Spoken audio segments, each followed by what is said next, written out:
Hi there, this is Travis Czap here for ComicsVerse at Wizard World Philadephia 2016.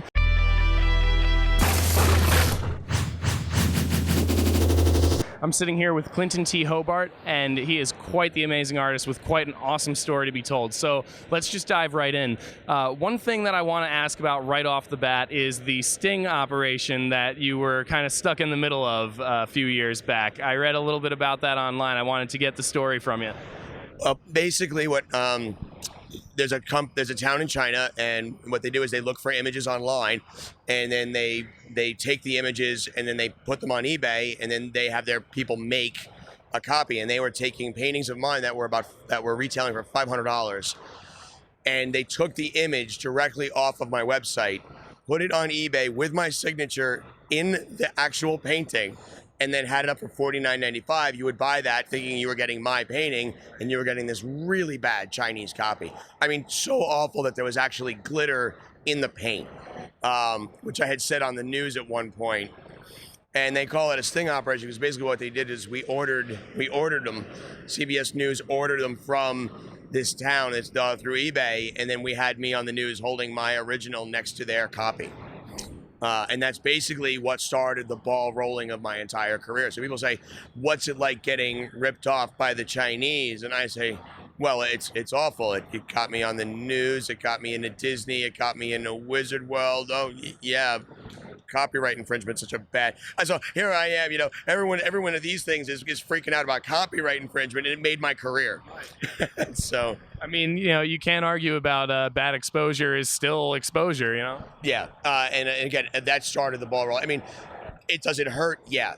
Would it be great if it just stopped altogether? Absolutely, but if you can spin it into a positive. Absolutely. And I also saw that one of your philosophies when it comes to art is that everything is sort of a theatrical experience, that your centerpieces, the subjects of your artwork are often like taking their final bow right before curtain call. Could you talk a little bit more about your philosophy and the connection between art and theater? Yeah, absolutely. I mean, a lot of that comes from the idea that I really consider art to be a form of entertainment.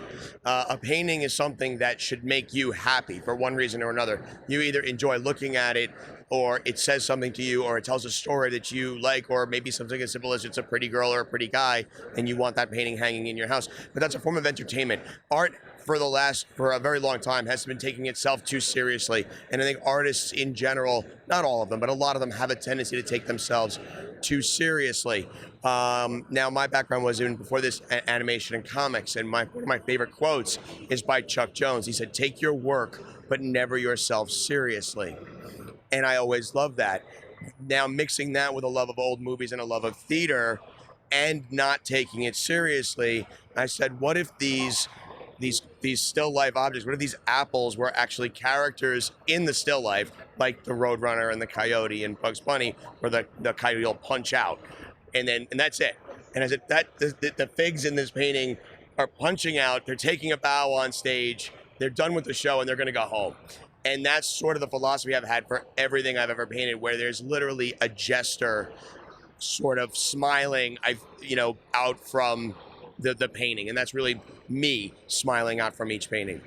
That's awesome. And you do a really cool job of really adding some personification to these still life objects. Looking at these figs, for example, you can see the stems almost look like top hats on them. It's just really, really fascinating the way that you can add character and add emotion to objects that you don't typically think of as having emotion. Like you can definitely get the idea that these are some tired actors at the end of the show ready to just go grab a drink with some friends and then relax, And that's exactly what I'm going for. I wanted the mushrooms, and it's always different, that the figs may have like the little top hat thing, and the mushrooms, I thought they were going to get up and dance around.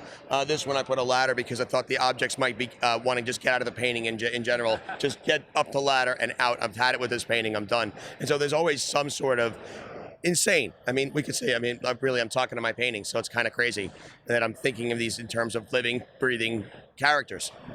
Well, you do a lot more beyond just painting, though, too. Like, for example, this awesome sculpture here. What would be your, we do a lot of painting for sure, but beyond painting, what would be your favorite medium to work in? Well, actually, it is technically, I guess, a sculpture, but this is a prop for a painting.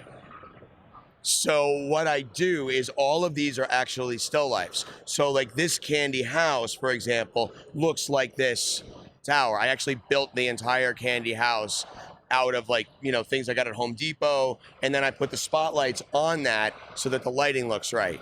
So everything you see is from some sort of, so this was just one of those rare examples where I built this to make a painting from it, and somehow the tower became more popular than the painting I made of it. And that's why it comes to the shows with me. That's got to be a pretty lengthy process for to build the model, get the lighting right, and then paint the thing. How long would you say, like for example, let's take this gingerbread house. How long from start to finish did that project take you? The entire painting took about 3 months, but a full month of that was building the set. This thing took 6 weeks to build and 2 weeks to paint. So very often the sets take me more time, and part of that is I've been painting. Painting is always the same thing. I don't put paint on differently. I never wake up and I'm like, what if I put it on with my hand?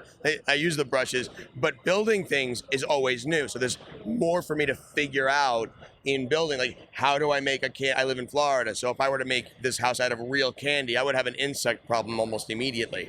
So I had to figure out how to make that without really using candy.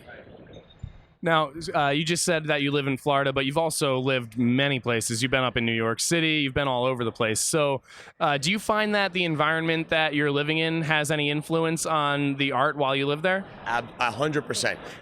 When I was in New Jersey, I was born in Philly, grew up in New Jersey, and then went to school in New York City.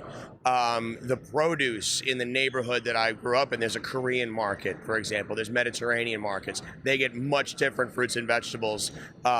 Down in Florida, we get things like dragon fruit. We get a lot of the more, certainly citrus. So yeah, you're doing, especially with the produce, where the region has a lot to do with it. That makes a lot of sense. Is there anything that you have upcoming that you would like to plug for our audience? As of right now, mostly with Wizard World are the shows that I'm doing. I've got Chicago and then Austin. But I'm in the process right now of booking a lot more shows. So there's going to be a lot of new things to check out on my website, just clintonhobart.com.